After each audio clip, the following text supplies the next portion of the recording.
reflection. I call it reflection madness.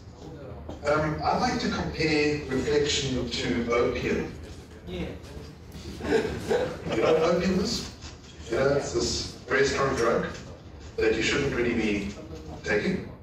Unmuted. You really need to. And so imagine if you've had a very bad car accident and you're lying there in the hospital, your bones are broken, and you're in a lot of pain. At that time, opium is a wonderful thing to have. Right? That's basically morphine, and it can take away your terrible pain. But it's a bit too strong for everyday use. So we can solve some problems which are quite difficult to solve, but we mustn't become addicted to it. I think one of the most extreme cases, I was doing some consulting for a company, and they had some code which was being auto-generated, generated once from some old code, and they were maintaining it by hand once they generated the code. We were able to replace 600,000 code statements with a single dynamic proxy. So you can imagine what a huge saving that is. One little piece of code, 100 lines long, replacing 600,000 lines, which they had to maintain by hand afterwards. So, and there are lots of examples like that, where reflection took away a lot of pain. Now, just a few words as to who I am. I'm Heinz. Kabutz. I write the Java Specialist newsletter. And if you're interested, there's the URL Java Specialist.eu. Subscribe to that. I've got over 200 articles on there on advanced Java. And for the writers who got me into this Java Champions program, that I see some of you also are in that. So let's see what reflection is, what we can do with it, and what we can't do with it. This is a system which has been with us since Java 1.1. So it's quite old, and there are some things which change, but a lot of things have stayed the same. What we can do is we can find out what an object is, what the type is, and also what we can do with it. And with it we can also call methods, we can set fields, make instances. We can even make instances of things which you might be quite surprised by. I'll show you later how we can make a new constructor at runtime. Now, we need to be careful with reflection. I've already compared it to drugs. But you might go for a job interview in New York, and they might say to you, do you know reflection? And you might get very excited. You might say, yes, I do. I know, because I listened to Heinz's talk, how we can change private static final fields, for example. And they might say, interview's over. Goodbye. Go back to the Ukraine. We went to space for you here. And the reason is, as I said already, this stuff is dangerous. Because it's dangerous, you can get yourself into trouble. And we don't want people working for us who have an addiction to reflection. Now, reflection has lots of benefits. We have flexibility. We can decide to use configuration to decide which methods to actually call. And there are lots of interesting tricks you can do with reflection. Things that you didn't think you could actually do. Like read private information, write private information, write private information. You can construct new enums at runtime. I'll show you how to do that. You can do things that you really shouldn't be able to do. Like, for example, the Java 8. I don't know if you know that, but there are two stop commands on thread. Two public stop commands. The one stop method does not take a parameter, and it's used to send a thread death error to the thread. The thread will typically die. But Java 8, and there's another one. Another one to the other stop method takes the throwable as a parameter, so that I can pass any exception to another thread. Now, we all know that the stop is deprecated and we should never use it. However, if you're going to use it, the more useful one is the one where you can send the throwable to the thread which receives it. So it's actually the more useful one of the two. But they considered it dangerous job. Use it, I'm going to use it anyway. So you can do something like this. You did. Let me show you. So if you Java 8, keyboard right here, and I want to start the thread with that specific method. Let's get a class here.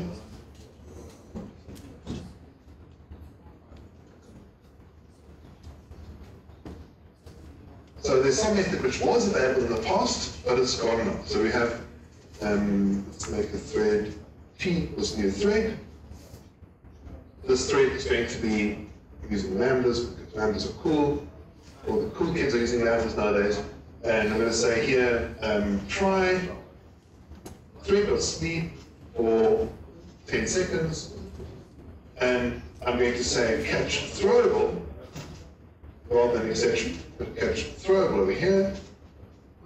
And then I'm going to print out that class. We'll print out e.getClass. You can see what actually comes to this throwable. So we start that thread. Now if I say, once it's started, p.stop, you're going to see over here thread death appear. So let's try that. And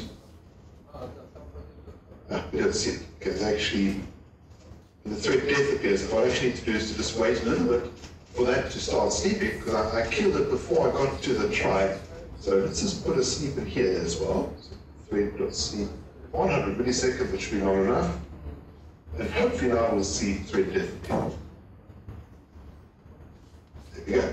So the class is Java lang thread death. But let's say that I want a different exception there to be thrown.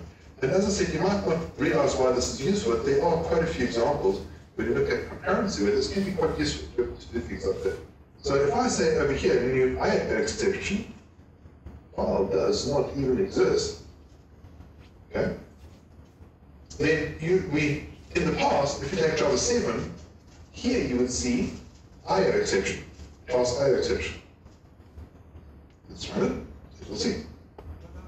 And instead, they tell us an unsupported operation exception. As I said, a lot of people would just say, oh, well, we can't use it, so that's just too bad. However, if you look inside the stop method, we can see that there are two stop methods. This is one that throws the exception. That, of course, doesn't work anymore. But here's another stop method. And if you look inside, this stop method calls another stop method.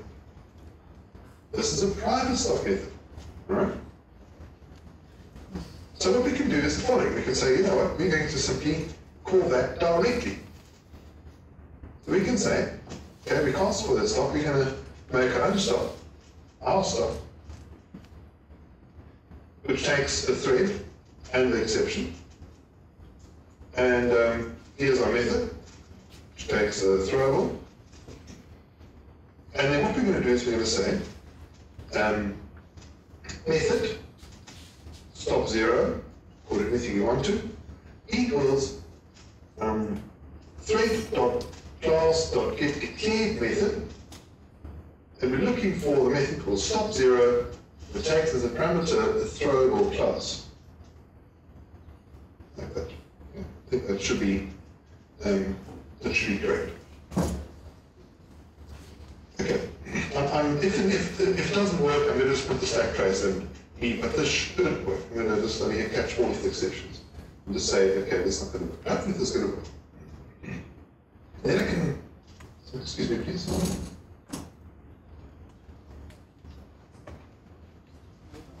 Set up that I can cough and mute myself and not burst the eardrums.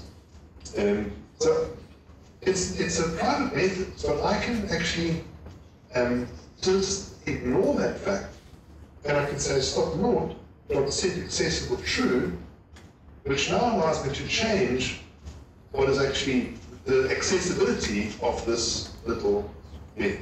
Then I can say stop naught dot invoke. I'm invoking it on the thread, and the parameter I'm passing is the throwable. Now watch this. I hope this is going to work. I actually didn't try this out before, but it should work. Okay, this is just wrong. Something's wrong here. Let's just double check that thread. Stop norms.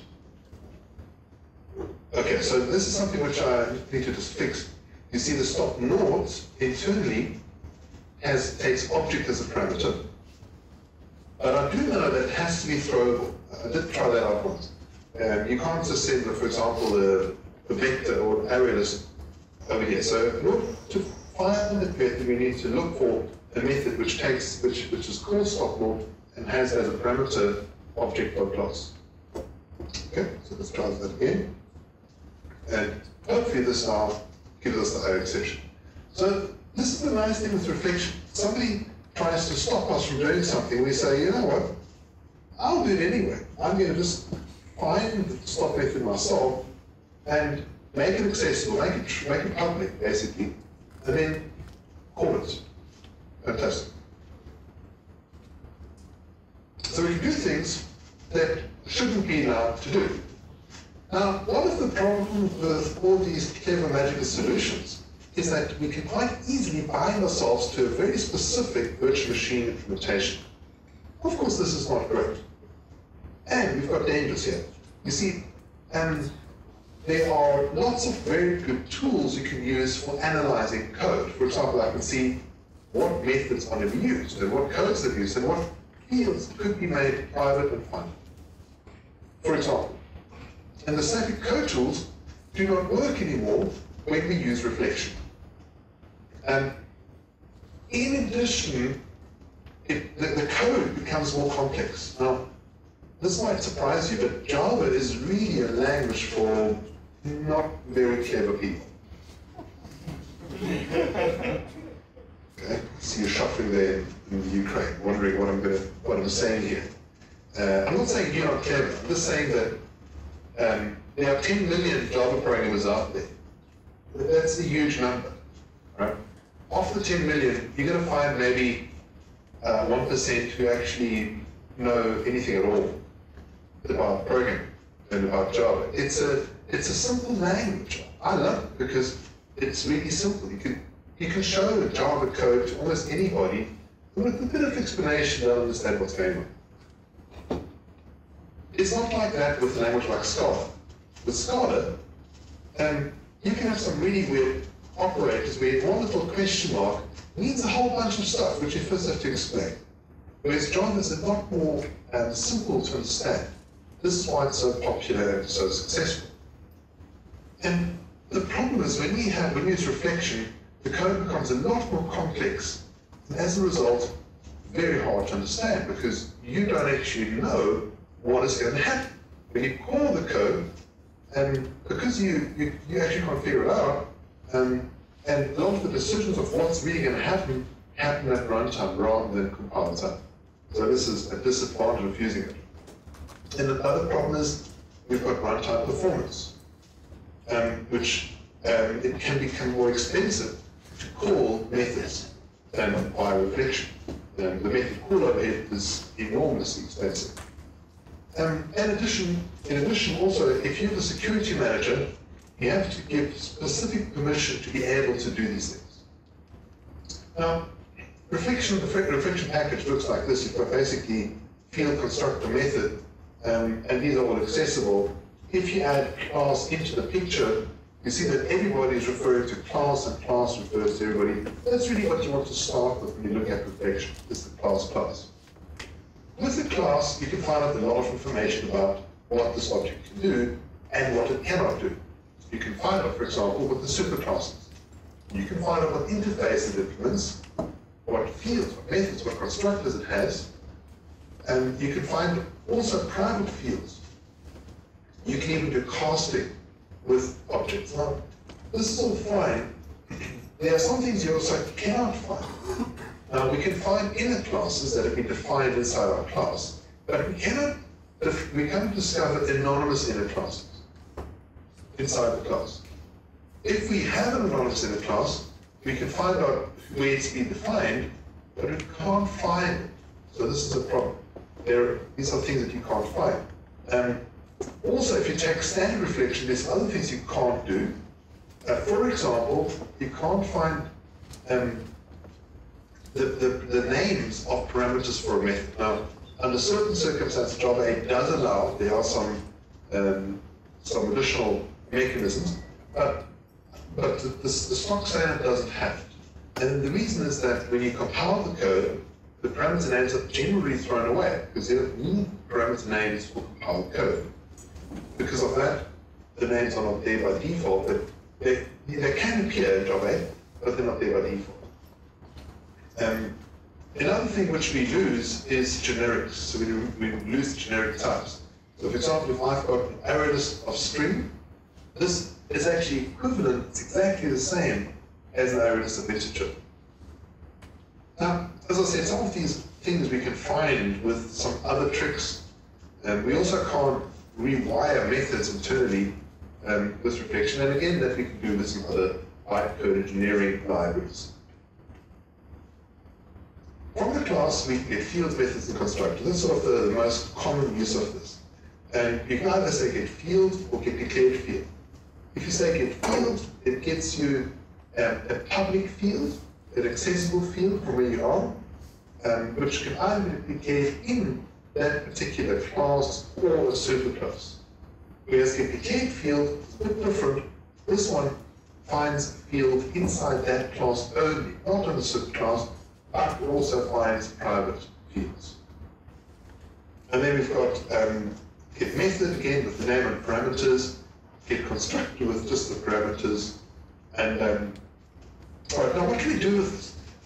Well, what we can do is we can modify private state. Now we've really seen how we can call a private method. There's this private native method, which we didn't really, we're supposed to call, and we called it anyway. Well, let's say I've got a private field which I want to change. I can make this field to be accessible by simply saying member, so field or constructor method.setAccessible true. You have to have support from the security manager. So in the other code that I wrote earlier, if I said at the top here, system.setSecurity manager, just install a basic normal security manager, then this is not going to work. I don't even think I can call stop anyway, but I certainly cannot access private fields or private methods, private members. So you can stop somebody from doing things that you don't want them to do. So you do have to have security managers for support. But let's say that you've got the support. What can you do? Well, for example, okay, this is supposed to come, it appear one line at a time, but that's always been shown, it doesn't matter. So for example, here, I've got a string destroyer.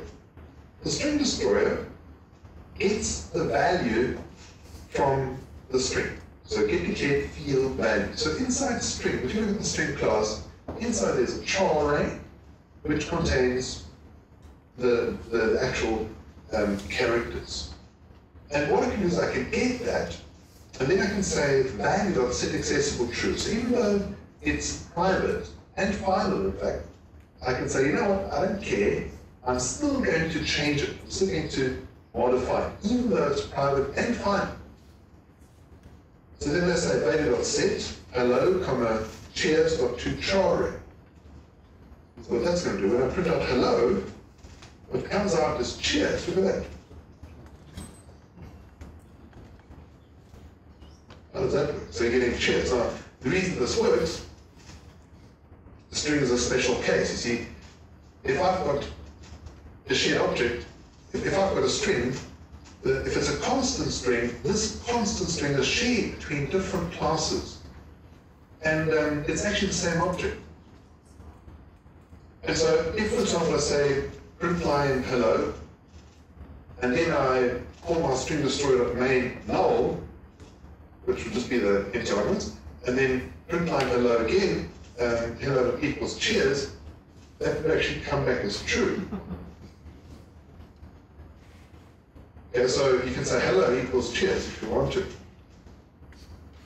Now, as I said before, it's quite dangerous to change and to access even private fields. Private fields are not part of the specification, not part of the interface. It's a dangerous thing. It's like drinking homemade vodka. That's a very dangerous thing to do. Unless you really know the person who made it knows what they're doing. You know? Every year they have these vodka drinking competitions and the winner always dies. So don't do that. So here's my just a quick history lesson of how string has evolved. Now you might think something like string has stayed the same, but it hasn't. Java 1.4 to 1.2, the string had inside of the char array offset and count. Okay. In Java 1.3, they added a cached hash code. So now instead of working out the hash code every time, they simply cache that value once, and they can simply look it up again the next time. Which didn't really benefit us that much. It looks like a great improvement, but really it wasn't. In most cases, it doesn't really improve performance. Because normally you only work out a hash code on a key a single time. But anyway, they added that. So now it changed a little bit. Then in Java 7, they changed it again. They got rid of the offset and the length, and they added the hash 32, which was used for improving hashing within the hash map. However, this of course means you don't have offset and length anymore. Now, from Java 1.4 to 1.6, when you made a substring of a string, what happened is it actually shared the same underlying char array. So you'd have the same char array, but you would have just different offsets inside that char array. And so what would happen is programmers would want to, for example, save some memory. And they would go and they would decide to just make a substring of a very large string that they've got. But in actual fact, it would still be pointing to the original char array. It was a clever idea, but unfortunately, programmers made too many mistakes with that. As a result, in Java 7, they got rid of that, and so now, whenever you make a substring, it makes a new char array into it. So we had slight change, Java 8, got rid of the hash 32 again. So it was there, then it's gone again. So these things change all the time. Now, with a string, it's not as bad as it looks, right? Because it will only affect strings which are currently there, which are currently loaded into the intern tab. But with integers, it's a little bit worse, because Java caches at least the autobox integers from -128 up to 127. So let's say I did the following. Let's say I said field value, position of class of get declared field value. And I then say value dot set accessible true. Then I say set 42 and 43. What this does is it sets the value fields on the object 42, which is now the autobox 42, to the value 43. So this is more vulnerable because let's say I've got the following code. I'm going to modify this and I print out 6 times 7 equals percentage d percentage n, comma 6 times 7. And what happens now is that 6 times 7 becomes 43.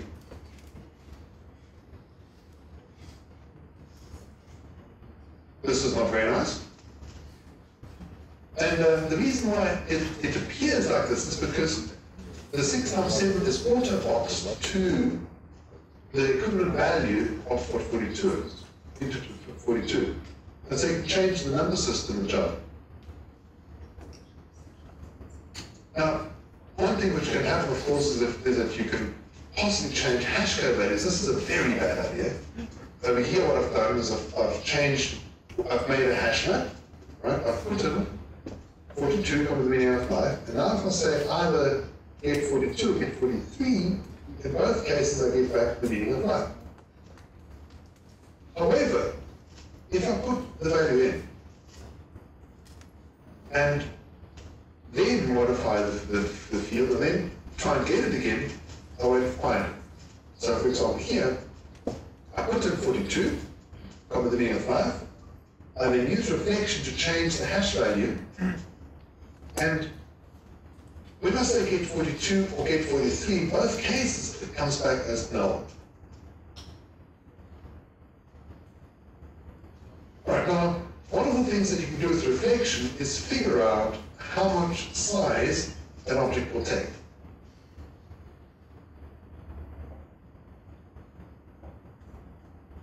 Now, the size of Java, the object size of Java is, it actually changes per platform.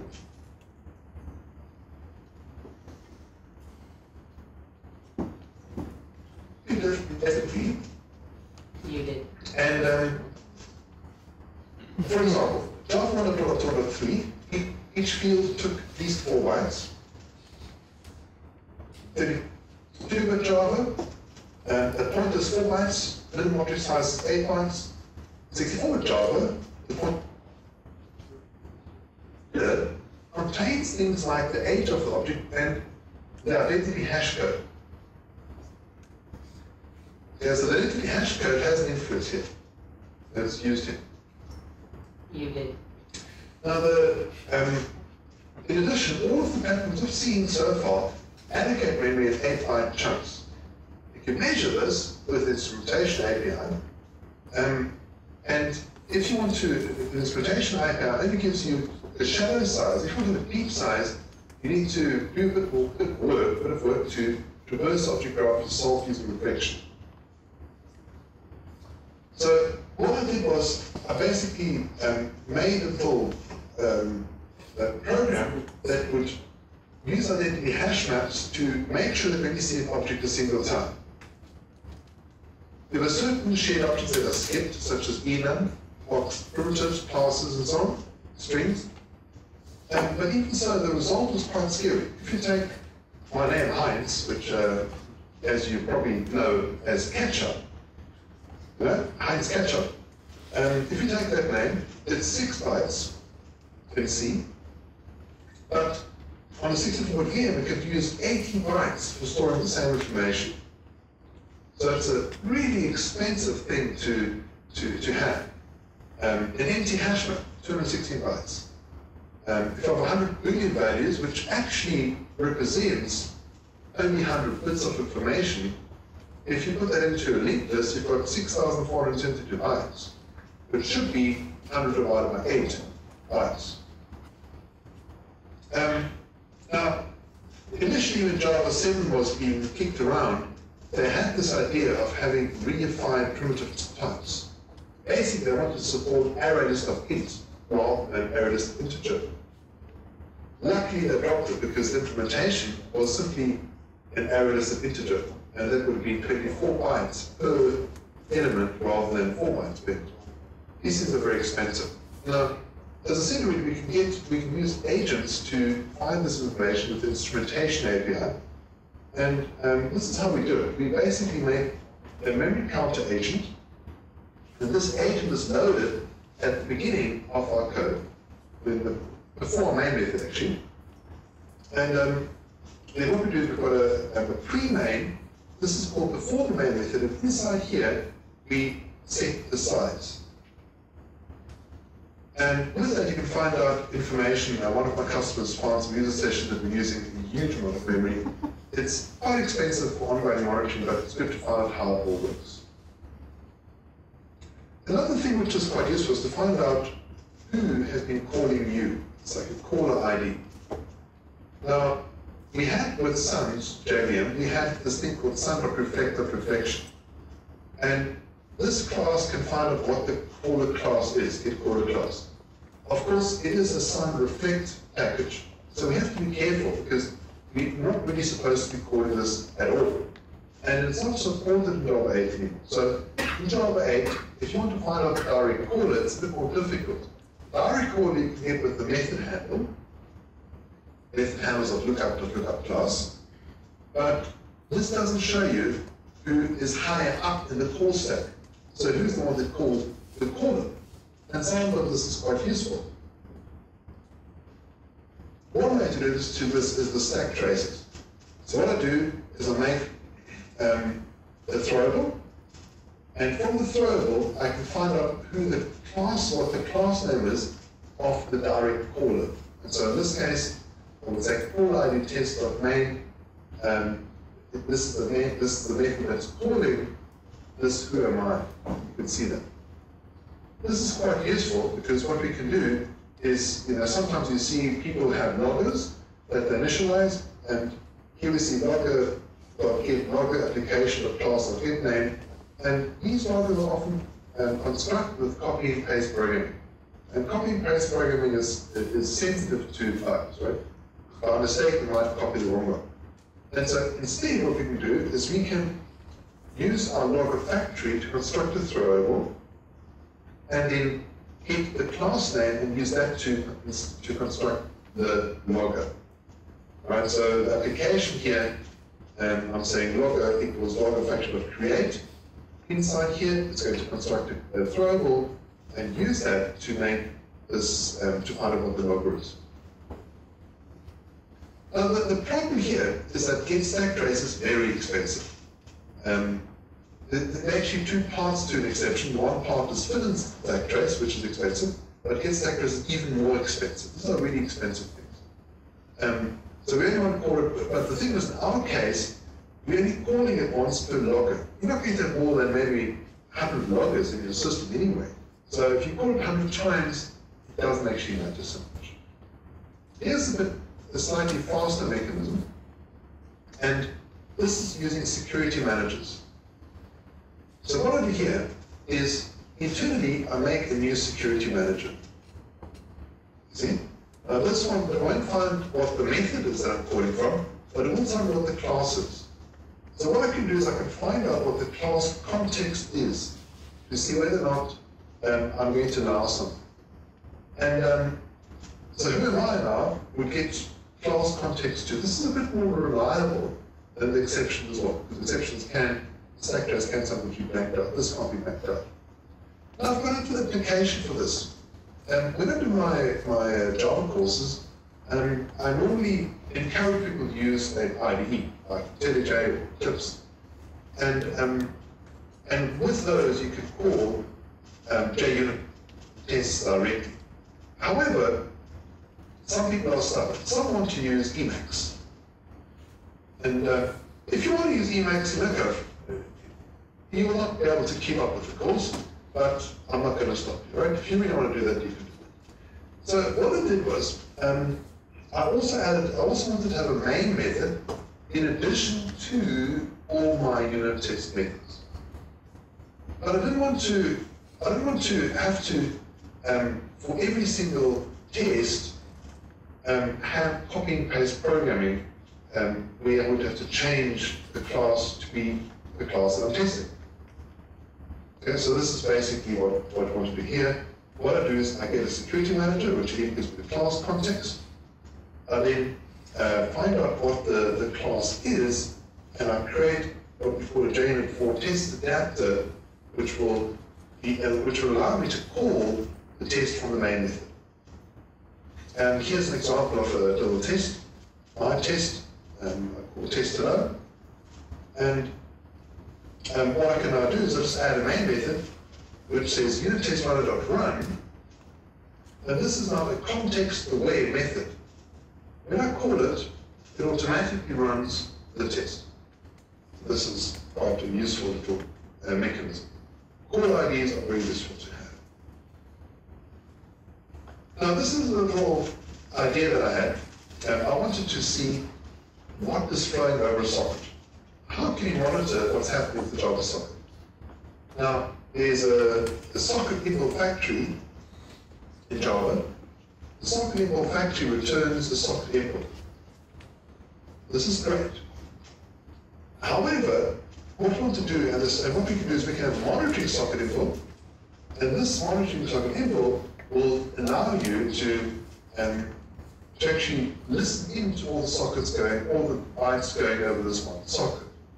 And so what you can do is you can say socket.set socket import factory, which means whenever a socket is created, instead of creating the default socket, we are creating a monitoring socket import.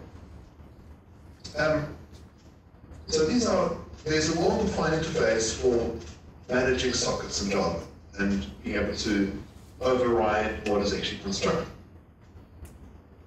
And so it would be quite nice if we could wrap the socket impl with our own monitoring socket impl. But there's a problem, and that is that the socket impl classes are all package access. So when something's package access, we can't just simply delegate to it directly. What we have to do is we have to access it with reflection. And so what I really want to do, instead of having to manually call the correct delegated method, I just want to say inside the method close, I want to say delegated.invoke, and this must then figure out what method to call on the wrapped object. So for example, here I'm saying delegated.invoke, this is going to call close on the delegated method. So I don't have to do anything more, I just call that and it calls close. If I call listen, I'm going to say delegated.invoke the backlog is going to find the right method with the int parameter and call it. Now, this is possible with our caller ID that has the method name. Right? We can get that from the throwable. Now, the problem with the name is that it's not really enough because the throwable only tells you the name, but not the type of parameters. With the number of parameters we can figure out, but looking at what parameters our wrapping method has. So if I want to find the correct method, what I'm doing here, I'll just go very briefly over it, and I'll give you these slides afterwards. But basically what I'm doing is I'm finding whether I can find a method in the delegated object that has the same name, first of all, and that has the same number of parameters. So I'm checking for the number of parameters, and where the parameters would be assignable. Because, I mean, if I have, for example, int, that the integer would be assignable to int. And what I'm trying to find is I'm trying to find exactly one match. If I get multiple matches, I'm going to throw an exception. If I have no matches, it's an exception. But if I find one match, then I can safely delegate. Now, sometimes what can happen is that I might not be able to find a match automatically. In that case, what I do is I can say delegate to, and I can pass in the name of this method I want to delegate to with the types. So I've got person class, input class, and I can call it. Now, when I call the method, it automatically finds what it is and can call it. So this is great. Of course, one of the problems here is with generics. Okay? The generics cause a failure because of, well, first of all, autoboxing causes a problem. And also, inlining makes it impossible to guess what the actual type is.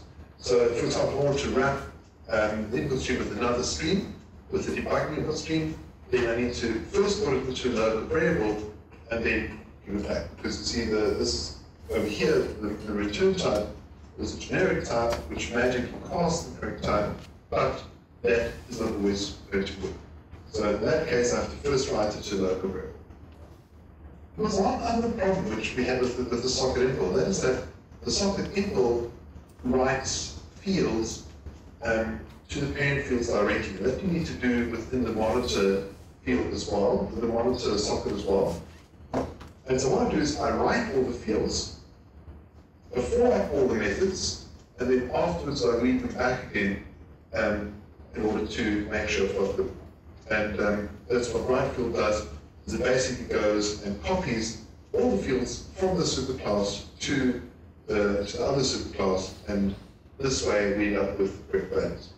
Now, it's a lot of code. If you have a look in my newsletter 168, it shows you how it works. Also includes a type wrapper. Now, obviously, calling these delegated methods is much slower. However, don't forget that we're not going to call those methods so often. What we're really going to do is to get the socket monitor input stream and the socket monitoring output stream. And once we've got those, then we're going to work on the input output stream. That's actually where our time is going to be spent. We're not doing it correctly. Now, this is one way to do it. Another way to do it is to change socket impl, just modify the class and load it into the boot class. or you could use AOP, that also. Okay, now, I've mentioned here at the beginning that it was possible to change final fields. But when can you change and when can't you change? Well, final fields can be changed if they are not bound at compile time. The problem is if they're bound at compile time, the value gets enough to where it's being compiled, to where it's being accessed. So what we can do is, with reflection, we can change final fields on some versions of Java. It's dangerous to do because the way they might have been done already, this should mostly be done for debugging or testing purposes, not in general. Now, for example here, we saw already the string example where I'm changing the char array field is final, but it doesn't even care. We can still say set accessible true and change it. But even if it wasn't final, we could still change the contents of the array. So there's really no way to protect yourself against this. Okay, now, let's look at something that you can't normally do, and that is changing static final fields. It shouldn't be possible, but here's a trick that I found. What you can do is the following. You can find the fields using normal reflection. What you then do is you do reflection on the field object itself. So you find the modifier of the field object, the modifier field, and you change the modifier to not be final in the enum. So I'm just saying this is not actually final. I then get the field accessor from the reflection factory, and I use the field accessor class as a special class to set the final static field. So here you can see the code. I basically get the modifier, I set it accessible to true, and then I make it not final, and then I can actually change the value. So if I've got a final static object, hello world, normally we would not be able to change it, but I can change it now to say goodbye cruel world, and if print object plus the string, it will come out as goodbye cruel world, because I can change it like that. Oh, and by the way, I just want to point out something. If the field here was string, okay, I see there's a question from Nikolai, I'll answer that in a moment. If the field here was string, then what would happen is at compile time, these would be added together. Do you see any real-life usages of reflection except frameworks AOP? Okay. So real-life usages, that's a different question to ask. If your question is, would I use reflection for general business logic? Then the answer is, I wouldn't use it. I generally wouldn't use it for that. This is infrastructure code that's behind the scenes most of the time.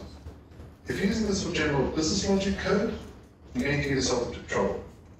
All right, have a look at this code just for a moment. We've got here a class human and a sing method where we can have happy and sad, and then default if we have the ending state exception. Now, you see any problems here? Anybody see any problems? And you probably missed this part here, the fact that it didn't have a throw there. Okay?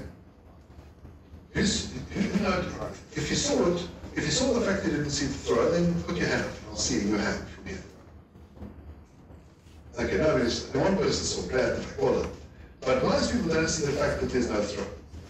So what we need to do is to test whether or not this code works. And what I've done here is I've added a possibility for creating new enums. And we're running out of time, so let me just skip over this and I'll make all this code available to you.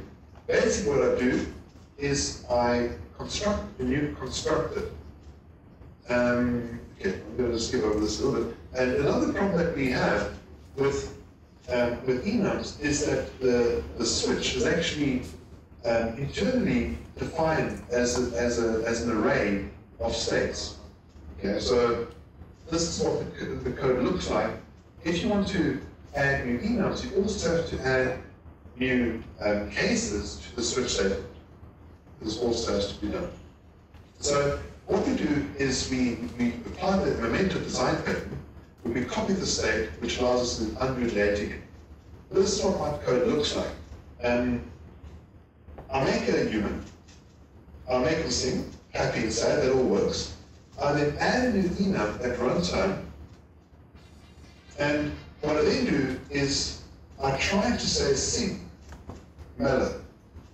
And of course, this should cause an illegal state exception. But when I run it, I get an exception because remember I forgot to actually throw in there. All right, now one of the last things here is making constructors. And one of the tricks that we can use is to serialize objects and to use that serialization mechanism as a trick to make our own constructors. So here's my class. You can see my class has got a constructor which takes an int. There's only one constructor. But what I can do here is I can actually find a new constructor for serialization, and this gives you a no arguments constructor. And so what I can do is I can actually make new instances of this without calling this constructor. There's no way of doing it, it's unsafe. So you can just say allocate instance. And the last way is to just make a new constructor. Now, this I've only shown to a few people. With this magic constructor maker, I'm actually constructing a new constructor. I'm basically constructing an object inside here. And with this, you can actually then make instances of objects that you shouldn't be able to make. And the funny thing is, this even works on Android. That's always my big test. Does it work on Android? Okay, I'm going to skip over the externalizable hack that I'll leave over for you. So I'm running out of time here. Just to work on soft references, the reflection information is actually stored inside something called a soft reference, which can end up being collected, right? The reflection information is quite expensive to create, and it also uses a lot of memory. So I'll just show you what happens when you run the code with that on and off, right? By default, the reflection information is cached inside your class. So if I 1 million times say string.getDeclared field and then string.getDeclared method, it completes in 630 milliseconds. However, if I don't use the caches, which would say sum reflect no caches equals true, and you run that, then you can see that it takes massively longer. And one of the problems with that is that as your system is under strain and under stress, all of a sudden you end up with it taking even longer because the soft references are being cleared. So that's something to be aware of. Your performance can actually degrade quite badly once your system becomes under strain. I'll show you now what the actual performance is. Basically, do not use soft references. You'll solve another problem with soft references is that the complexity of collecting them, it's still running, is actually quadratic. So it becomes very, very expensive to collect these. You can see here, it's still busy churning away. Before it took 682 milliseconds, here it's taken really quite a long time. This gets us to the end of the talk on reflection. I hope you've learned something, and I hope that you will never use it unless you absolutely have to. And when you do, you'll discover that it can take away a lot of pain. So thanks very much. There's also lots of articles on my website, and I have a few of these discoveries are there. Okay, I'm going to unmute you guys quickly.